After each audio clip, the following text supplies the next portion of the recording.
quite as straightforward as converting one currency into another whenever we're making these comparisons. So this graph shows GDP per capita in 2019, so pre-COVID-19, for China at the bottom versus the United States. And this comparison is in US dollars, but it's made using the market exchange rate. So the market exchange rate is simply the price of different currencies on the open market in terms of exchange. And that means that exchange rate reflects what people are willing to pay to buy other currencies, or what they're willing to sell a particular currency for to receive a different currency. But that may not be the best way to compare GDP per capita, because what it's doing is it's reflecting those market transactions rather than fundamentals about the economy. But as you can see in this, we can see the US is very much far ahead of China, but this changes slightly whenever we change how we do this comparison. So China is rapidly catching up with the US in terms of GDP per capita over time, particularly over the past 20 to 30 years. So if we go back to 1990, GDP per capita in the US is more than 68 times that in China. But then whenever we fast forward to just before the pandemic, we see that GDP per capita in the US is only 6.5 times that in China. But that comparison doesn't work particularly well because it doesn't capture differences in standards of living across countries. And most of the graphs, not all, but most of the graphs we've looked at so far also don't fully count those differences in standards of living because they're using market exchange rates for some of them. And actually, standards of living are much closer than what GDP per capita using market exchange rates would suggest because of what those market exchange rates are actually showing. So actually, developed countries are not quite as far ahead as those that are emerging countries. So every country will measure GDP using its own currency. GDP as a measure was introduced back in the 1950s, 1960s, as this is a standardized way to start to measure the output of countries. And it became popular through the United Nations particularly as a way to record different economies of different countries. But to try and compare the GDP levels of different countries, we have to express them in the same currency firstly. We have to try and make sure that is as good a comparison as possible that actually reflects what's happening in those countries. So far we've looked at it in terms of the market exchange rate, but there are alternatives to this, and what we are looking at is purchasing power parity. And this is where we compare how much it costs to buy a basket of goods in a country, and that's how we compare the currencies between different countries. So we're using the purchasing power of the currency to understand the relative proportions that's needed to buy the same basket of goods. It's a bit like with inflation, the consumer price index, that's a basket of goods to understand how prices are changing over time. Well, here we're using a basket of goods to understand how prices are different or similar across different countries. So for example, if we had a basket of goods in one country and it cost $100 and then we had the same basket of goods in a different country and it costs only $50, we know that where it costs $100 has standard of living is twice that in terms of the amount that's being produced in the economy. So we have to then think about how we use purchasing power parity and how it works and what it does relative to market exchange rates. So what it's effectively trying to do is trying to equalize out the cost of living in different countries. And it's usually made, or this comparison is made against the United States, and usually against the US dollar, to try and understand how the total output of an economy compares to this benchmark or metric. We then use US dollars to try and work out what the output is at the market exchange rate, but then we convert it using purchasing power parity and put it into what's usually termed international dollars, which is the value of the US dollar in the year 2000 as well. And what we tend to see is whenever we're making these comparisons, whenever converting using market exchange rates to purchasing power parity, a lot of goods tend to be much cheaper in emerging countries than they are in more developed countries. So whether it comes to housing and different types of services, so a popular one is often used an example is haircuts, perishable items or things that are locally produced, we often see those items that are not traded between countries tend to be cheaper in less developed or developing countries. Partly that could be because they are closer to source. So with a lot of agricultural produce, for example, if they are specializing in certain areas of agricultural production, it may be cheaper for them, therefore, because there's effectively a lot more supply for them to purchase from. It could also be to do with rules around regulations, for example. So if you want to think about housing, the rules around housing and what you can and cannot build in the UK, for example, are going to be a lot more stringent than the rules, for example, in maybe a country in Africa, simply because the institutions don't exist there to enforce those regulations. So that can affect relative prices as well.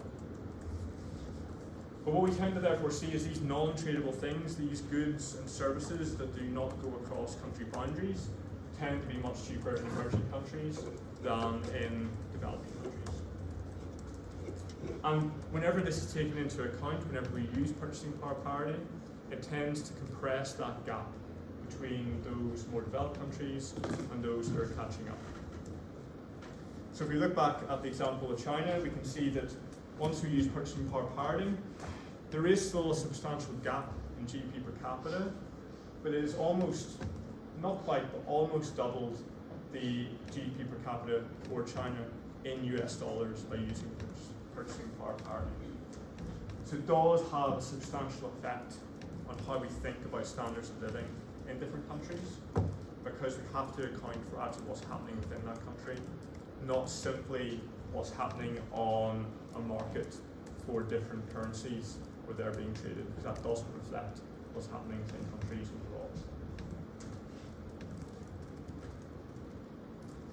And then we can see what that does to the distribution of GDP per capita across the globe as well.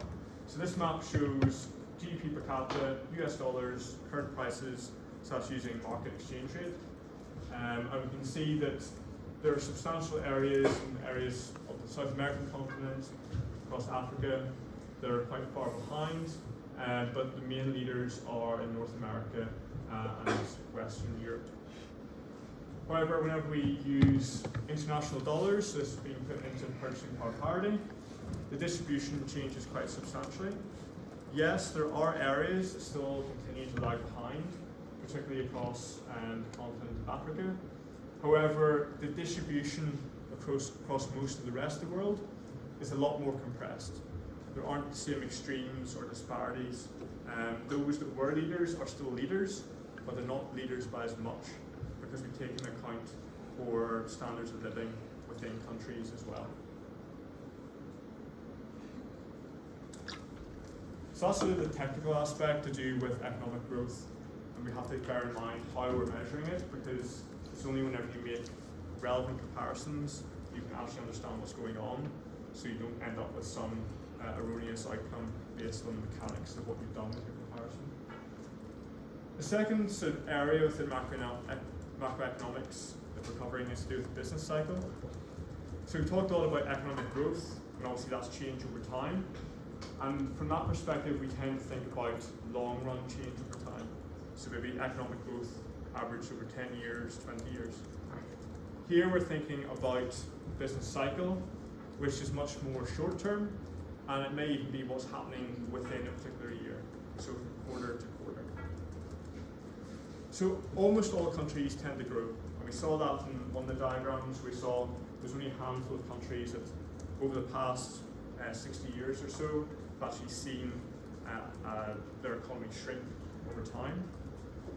However, not every economy grows at the same rate all of the time, and there will be times at which GDP per capita, GDP growth is negative, for specific periods. And these fluctuations in the growth rate is what we therefore refer to as the business cycle. And what macroeconomists tend to therefore want to focus on is why countries experience these fluctuations, why do they see recessions taking place? So why might we see a period of economic decline and then maybe the country reverts to the way it was growing before? Why do we see more severe episodes of negative economic growth? So depression, for example, where you see a recession persisting maybe for a couple of years. And then we also want to think about how can policymakers influence what's happening over these shorter periods of time. How can policymakers respond to a potential recession to try and avoid having negative economic growth and trying to smooth out the business cycle as well. So this graph shows UK real GDP from the mid-1950s through until 2022. So the line through the centre is the average growth rate, and that was around 2.5% for this sort of 70-ish year period. But you can see that the actual line of where real GDP actually went for the UK goes around that average. So you can see in the early 1950s, or in the 1950s, it was beneath the trend, and through into the 70s it was above, and you get this sort of fluctuation above and below. You can see a period here, the Great Financial Crisis, where you see this quite sharp dip. It dips below the trend line, and then you can see the COVID pandemic as well. You get this substantial dip. And one thing to note, particularly towards the end of this, is the fact that just after the pandemic, it doesn't immediately revert back up to where it was. So there wasn't suddenly enough economic output to bring the economy back to where it was before. It was still below that trend. And we can look at that economic growth rate for different countries as well over time. So particular ones to point out here, in the blue is Ireland.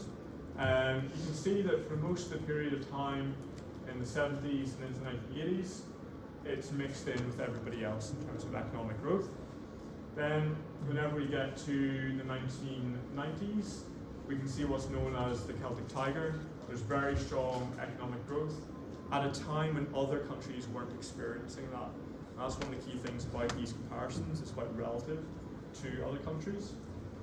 Obviously Ireland was very severely affected by the financial crash, but then we can see it bouncing back.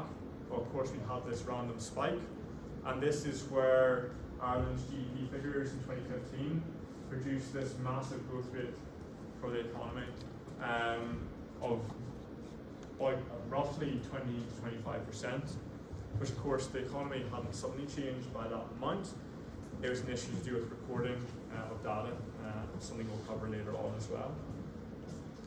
We can then also see that China has experienced very high growth over the past 40 years or more compared to other countries. So that's why the Chinese economy has caught up so rapidly. It's experienced very persistent high economic growth.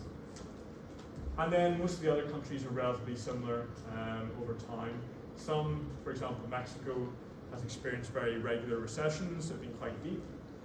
Most other countries, whenever they experience a recession, it tends to be not that long. It tends maybe to be only for at most a year, and it tends not to be that large in terms of percent either.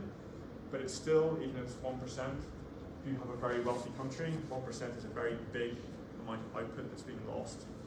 So it has a potentially large effect on the economy, despite being a relatively small percentage of the total economy size. And related to economic growth in the business cycle, we have unemployment. So this is all about, obviously, the workers in the economy, and there is a very specific definition of what unemployment means. So unemployment is about those who are not employed, so those not in work currently, but would like to work and are actively looking for a job. And this is where the whole terminology of economically active versus economically inactive comes from. So economically inactive are those who are not in work, but they're not looking for a job currently. They might want to work, but if they're not currently looking for a job, they're deemed to be economically inactive, and so they're categorized in that way. Economically inactive is a term that is controversial in some senses because there are barriers to people being in employment that may not be within their control, and that may determine why they're not able to look for a job rather than it being a choice. But these are the sort of standardized terminology that we use as economists to describe this phenomenon overall. Some degree of unemployment is always going to happen in an economy. You will never get 0% unemployment because you'll always have people moving between jobs. As you go from one job to another, it's very unlikely that you finish at 5 p.m. one day and you effectively go straight to the job. There tends to be some kind of gap. And there may be those as well who want to look for other jobs or other employment and definitely go through a period of unemployment. Or they may be made redundant, may lose their job for some reason. So you always have some level of unemployment in the economy. And this is not necessarily a bad thing. One of the key things with an economy is we want to try and maximize the potential of all individuals in it. And that can sometimes mean that we need to reallocate people around the economy to take a sort of macro version of it.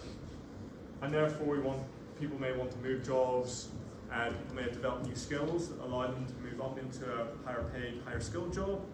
So if we want as an economy to take advantage of that, then we actually do need people to move jobs. We will therefore have some degree of unemployment. But a lot of the time, whenever we talk about unemployment, it's seen as a bad thing.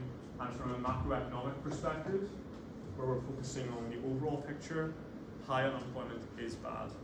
It means that there are people there who would like to work, but the opportunities are simply not there. And it means the economy is not performing as well as we want it to. It's not as healthy as we want it to be. And it can also mean as well that it could be to do with a lack of demand. Simply there aren't the businesses there that need workers to work for them. But you can also see unemployment due to people having the wrong skills. In other words, the supply side of the labour market, where they can't find jobs that match the skills they have, or businesses can't find individuals to work for them with the right skills.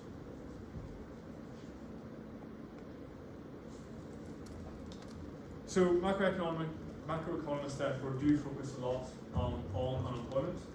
So always remember it's about the proportion of the labour force who are unemployed, not in work at a particular moment in time, but who would like to work. And that's of the total labour force. So that's the total labour force of those who are employed and unemployed. So we want to think about areas to do with why unemployment changes over time. Why do we see this changing?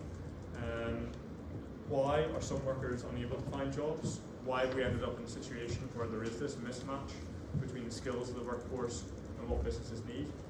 Particularly given government is usually the ones in charge of education policy, why might they have made the wrong decisions about what to support?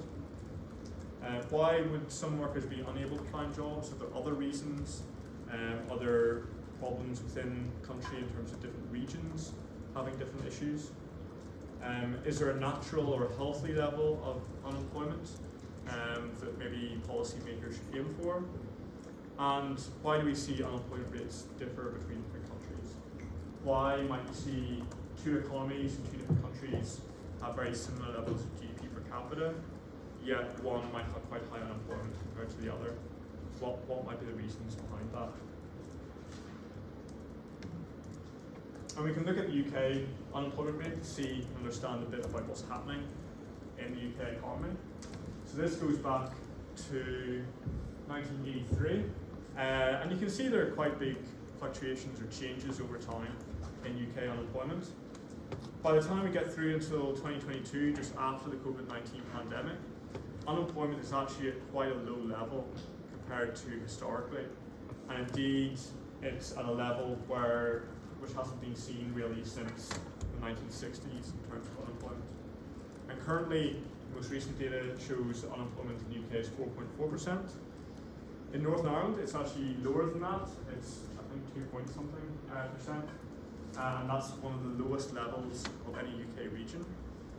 Yet Northern Ireland's economy isn't performing that well. We're one of the lowest productivity regions of the UK. We have one of the lower levels of GDP per capita. So unemployment doesn't tell you everything about performance, but it does tell you something about how the resources, in this case people, are being used in the economy. And something as well to note is the fact that the total number of people in work is actually lower, I think and still is lower than what we saw pre-COVID-19. So despite unemployment being lower, we've had a group of people who've become economically inactive. Now there are issues around how this is measured in the UK economy. The ONS is having major issues in terms of measuring things currently, where they recently found there's a large number of people they hadn't previously included in their statistics. For Northern Ireland, they found there were about 30,000 people they hadn't counted who were actually in work over the past 4 years, which is about roughly the population of Coleraine. And this has implications for things like productivity, how policymakers think about how the economy is performing. And so this is the key thing around economic statistics as well, particularly. We can only know what's happening in the economy from what we have measured. And whenever you have issues like this with ONS, it makes it much more difficult for policymakers to understand what they should do in response to how the economy is performing. Particularly if you lost a town like Coleraine, people might notice. But the key thing here is that there are changes over time, and those can tell us something about the health of the economy particularly. If you look more broadly across different countries, this compares 2009 to 2017. So by the time of the financial crisis in 2009, at the peak of unemployment, versus almost 10 years later. And we can see that most countries, almost a decade on, had lower unemployment than they saw during the peak of the financial crisis. Some of those that were most affected by the financial crisis had recovered quite substantially. There are some countries on the left-hand side who actually had much higher unemployment. For example, Greece. Greece was very badly affected by the financial crisis, but this persisted and got worse, whereas most experienced it at the time and then started to recover. But there is quite a bit of variation in unemployment. So you're going there between most countries topping out at about 10%, but some being as low as maybe 3%. So that is quite a big difference. And whenever you're dealing with countries the size of France or Germany, that's a lot of people as well, who may or may not be in work. So there's a lot of variation which we have to try and understand as well. The fourth area is to do with inflation. So we thought about economic growth, we thought about workers in the economy and business cycles and how those link together. This area is maybe not quite as integrated into the others, but it does matter a lot for how the economy is performing. So we know that the economy tends to grow over time, but also prices tend to grow over time as well. And this is what economists call inflation. In some situations, which are quite rare, particularly now, we see that prices fall, and this is called deflation. Deflation is relatively rare now, though if you go back to the first half of the 20th century, to a lot of the European countries, the United States, we see very persistent periods of deflation, where prices are consistently falling year on year. And both inflation and deflation have problems with them potentially. For inflation and its problems, one of the issues is not all prices necessarily rise at the same rate at the same time. And that means you may see certain parts of the economy seeing prices rise more rapidly. And this can affect different people at different points in time, and that can affect their decisions around purchasing things. If it's a business, it might affect how much they invest. And of course, this has knock-on effects if a particular industry is affected by a particular rise in a particular input into production. And if that industry is geographically concentrated in the economy, then you have a very geographically concentrated effect of inflation as a result. So what this can mean is that if you have an increase in prices, it will reduce the purchasing power of the wages that a worker and someone in employment has. So obviously their wage will go not quite as far if there's high inflation and if prices are rising rapidly. If you're someone who has savings and you have high inflation, it's effectively eroding the value of those savings over time. So particularly for pensioners, for example, high inflation is potentially very bad because you're reliant on your savings, potentially a pension. Your pension may not be index linked, which means that you are not necessarily going to see an increase at least at the rate of inflation, and therefore the amount of money you have over time may fall. So inflation works as a tax on savings because effectively it's reducing the amount of money that you have over time. Changes in inflation also affect lending in the economy. So between those who are borrowers and those that are lenders. So normally whenever you borrow money, you are paying a particular interest rate on that borrowing, and that often is fixed. It may not be, but usually it is fixed over time, particularly for businesses, so the commercial side of loans. And if you have high inflation, it effectively means that the real interest rate you're paying on your borrowing is a lot lower. Because you would hope as a business you still generate income, and therefore as prices rise, your prices will go up as well because it's falling inflation, and therefore you get in more money. But the amount you're having to repay has been fixed at this percentage rate, and therefore you more easily can meet those repayments. If you're a lender, it can be a bad news situation because therefore you agree to lend out money at a particular interest rate. Inflation goes up, but you're still getting this fixed amount back in return. So that money you lend to someone, and therefore the value of that money has effectively decreased. So there are differences within the economy that inflation can have, which is really important for investment, and particularly business investment. And inflation can lead to transaction costs as well.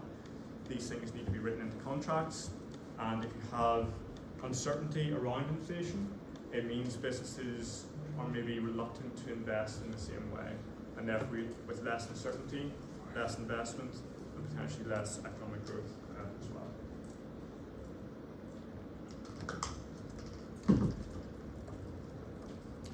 So this is an article from the Financial Times. The most recent data for the UK is from December, and UK inflation roughly around 2.5% currently. It's come down a little bit in terms of a lower rate of inflation than was perhaps expected. Obviously the UK government's target is 2%. The Bank of England is responsible for trying to manage things, manage monetary policy to meet that 2% target. So the fact that we're still above it means that the Bank of England will pursue measures to try and reduce demand in the economy, reduce the amount of money in the economy, and try and bring inflation under control. But this is much lower than it was a couple of years ago as well after COVID. So things have returned to almost the level that we would expect to see them at over time. But there is a worry at the moment that inflation will persist above the target rate by at least that 0.5%, if not more. And there is debate about whether or not 2% should be the target, because 2% is quite low historically, and some suggest we should be more around 3%, 4%. Bank of England targets the inflation rate in the UK, does it mainly through interest rates. In the US, they don't have quite as specific targets, more around 2 to 4%-ish, but then it also has the issue to do with employment. So they don't simply focus on price level, they also think about how the economy is performing overall. So there's more flexibility in that model than perhaps the Bank of England has in this one, albeit in reality, there's not much that the Bank of England is going to do drastically to change that, because it's very close to where they want it to be. So they've also almost got stuck at this level because they can't really use the levers they have in a very fine-tuned way to get it down to 2% when you're only talking about 0.5% change. That was inflation. Now deflation is something that policymakers are particularly scared of because it's very much associated with the Great Depression of the 1930s. And the problem that with deflation, you can get stuck into a very vicious cycle of the economy underperforming, And this feeds on itself and leads to everything going even worse than it already was. So if you have deflation, if that's due to falling production costs, it potentially can be beneficial. So if you want to think about technology today, the price of computers, often at the moment we measure the price of what a computer is now and compare it to what a computer was maybe 10 years ago. However, if you took a computer from 10 years ago and took the equivalent quite low performing computer now and looked at its price would have fallen substantially because the price of technology is reduced as we find ways to try and implement it better. And therefore, that is potentially a really good thing for consumers. It means that things that were expensive are much less expensive and people can do more with that technology.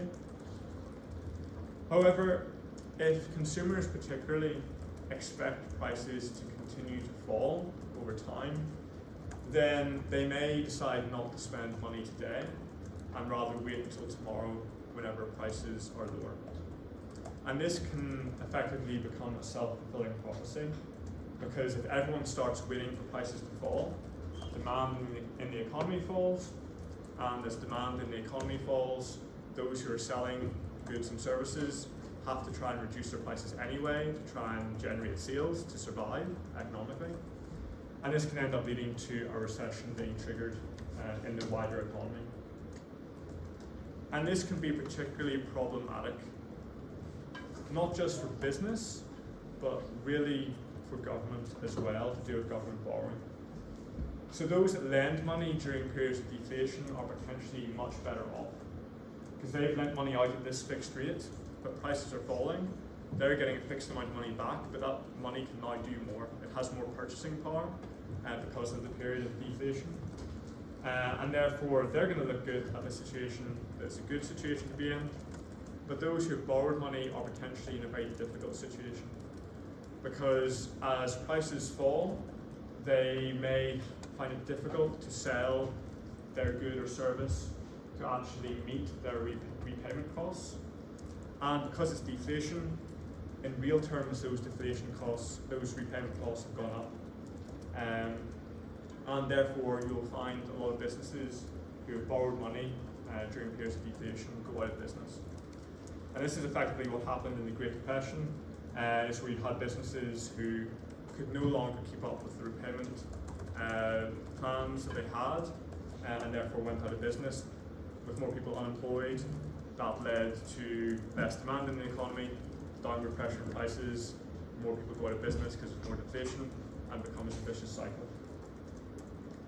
So deflation is something policymakers particularly want to avoid, and therefore macroeconomists are particularly concerned about trying to understand what the causes are of inflation and deflation. So they want to understand why it changes over time. Is there an optimal rate of inflation?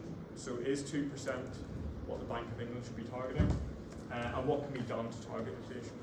Are there different levers that policymakers could use to try and affect the inflation rate in the economy? So this graph therefore has the UK inflation rate over time. You can see there are very substantial changes over time. Now, with inflation, it is partially a mechanical relationship. So it's looking back over 1 year normally. And therefore, if you've had a period of high inflation, unless that has persisted, in most cases it won't, you will tend to see the rate of inflation fall. It may not go negative, we may not have deflation, but if you've had a period of high inflation, if that passes, then you'll start to see inflation return to a lower level. And recently, inflation in the UK has been at a level that has been very high and has been at one of the highest levels since 1970s approximately. So this period in the 1970s is particularly around the oil crises that take place, and during that period where the price of oil massively increases, and that hits the UK economy very hard at that time. We've gone through a period of quite, well, if not low inflation, at least very steady inflation, with some spikes at particular moments. But it was the COVID-19 pandemic that really saw things change.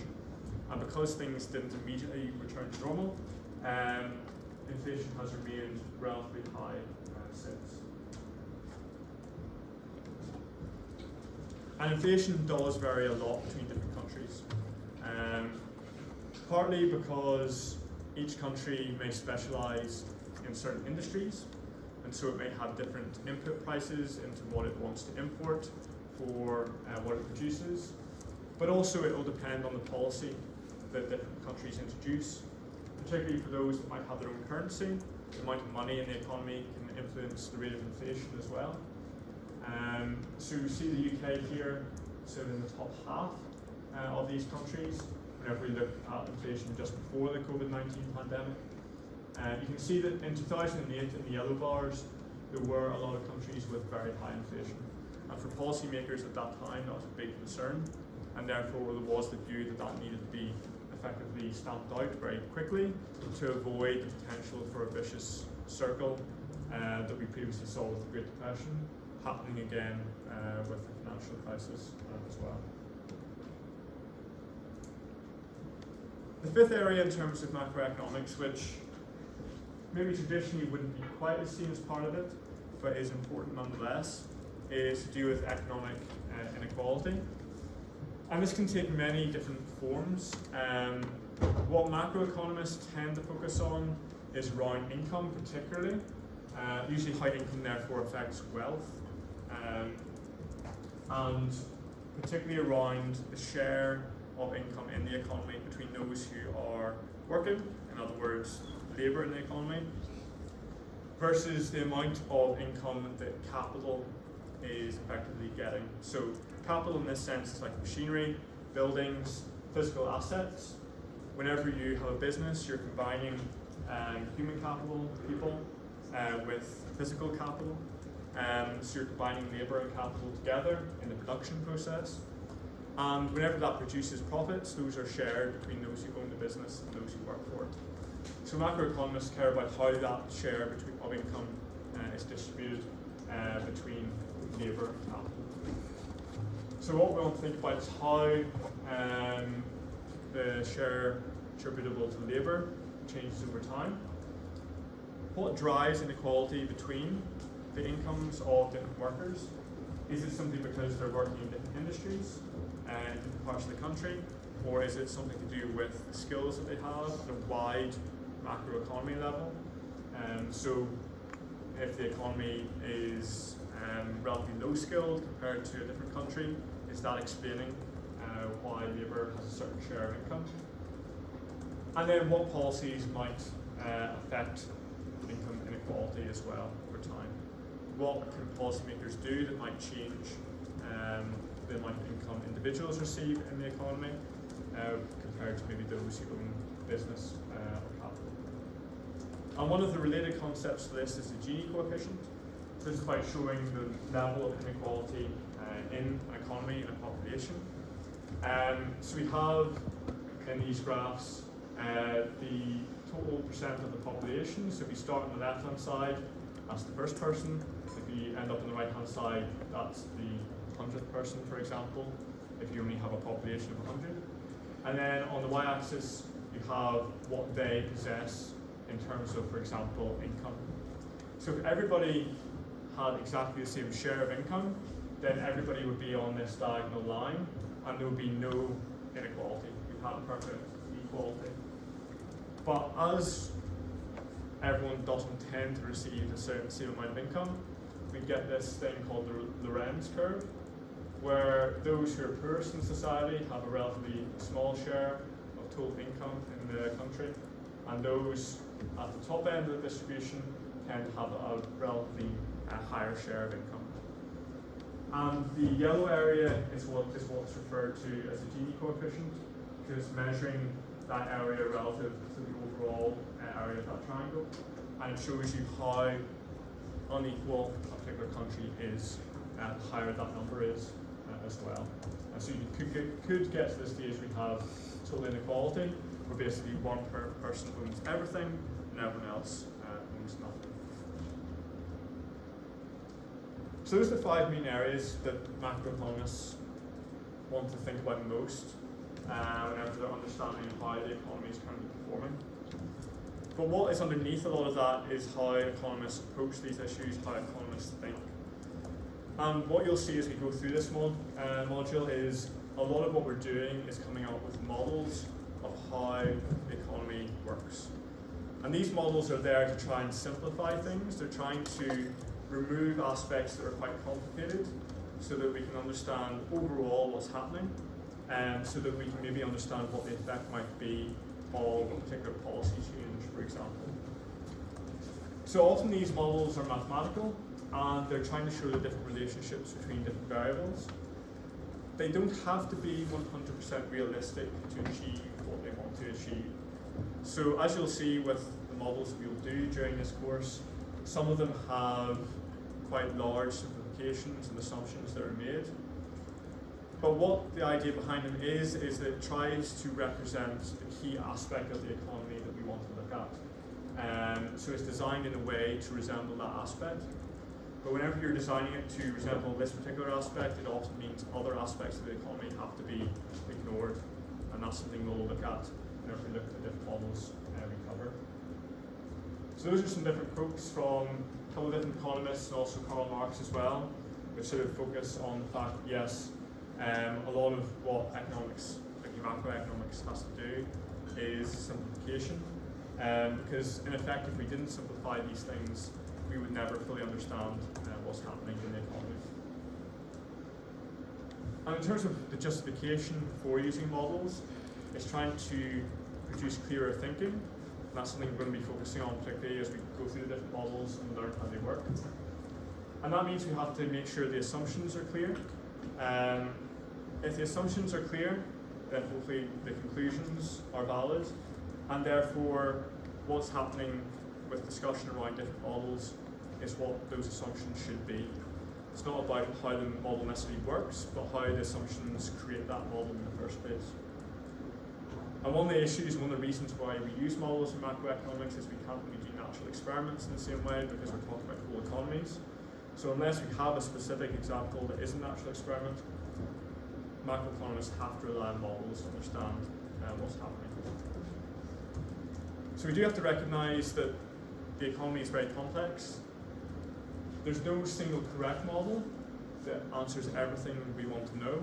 We have to make some kind of assumptions and simplify. But these are tools for macroeconomists to use.